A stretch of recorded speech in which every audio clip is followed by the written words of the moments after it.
манай сургуулийн одоо профессор багш нарын өмнө тулгамдсан байсан ялангуяа нийгмийн одоо маш нэлээд хүндрэлтэй хэд хэдэн асуудлыг бол шийдвэрлэхэд бол маш чухал үр гүйцэтгсэн. Шинжилгээ ухаан технологийн сургуулийг хөгжүүлэх стратеги төлөвлөгөөтэй холбогдуулаад энэ тулгамдсан асуудал бол багш ажилтан ажилчдын орон сууцны асуудал байсан.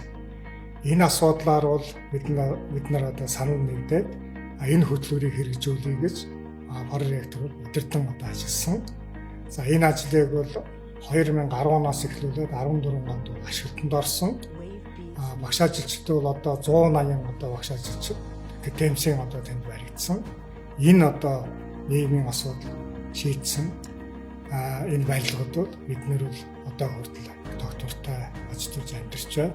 Багш ажилчдын нийгмийн хангамжийг дэвшүүлэхээр бол одоо энэ Баянгол зүгсэнд бол мэдээ том газар авчихсан. Тэнд одоо барилга бариулах олон улсууд ингээд барилга бариулах зөвшөөрөл авчгаад тэгээ энэ газрын одоо гэрчилгээ бол олдохгүйсэн.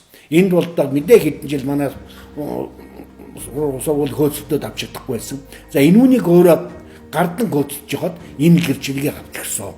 Энэ бол одоо маш их том асуудал байсан. Бэмбэн гэрчилгээ хэлсэн байдаг. Сарс марч хуус нуурч одоо дайчин зоригтой ийм залуу улсууд ер нь ажлыг бүтээдэг маа гэж тэр өгөөдөө надад санаа тохиордъё.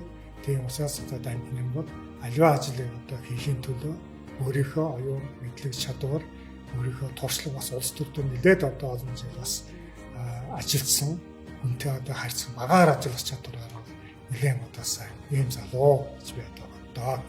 Ер нь энэ бол дамжин проректор бол тийм их ажилдаа их махруу аливаа юмд бол их бүр сүртэй ханддаг залуу хүн гэхэд тэгээд одоо тэрнийхээ одоо тэр ажлыг биелүүлэхийн төлөө бол маш их одоо хөдөлмөр зарцуулж маш их одоо үнэн сэтгэлээсээ ханддаг ийм одоо залуу хүн ийм учраас л дамжин гэдэг энэ залуу цаашдаа бол одоо манай энэ төр засагт буюу аль нэгэн газар бол ажиллах маш хэрэгдүүтэй ийм хүн гэдэг би энэ хүнд бол одоо үнэхээр одоо бахархаж явдаг. Тийм учраас дамжин гэдэг хүний одоо цаашдын одоо ажил үүс бүтэмжтэй байгаарэ гэж би одоо баян бодож явдаг.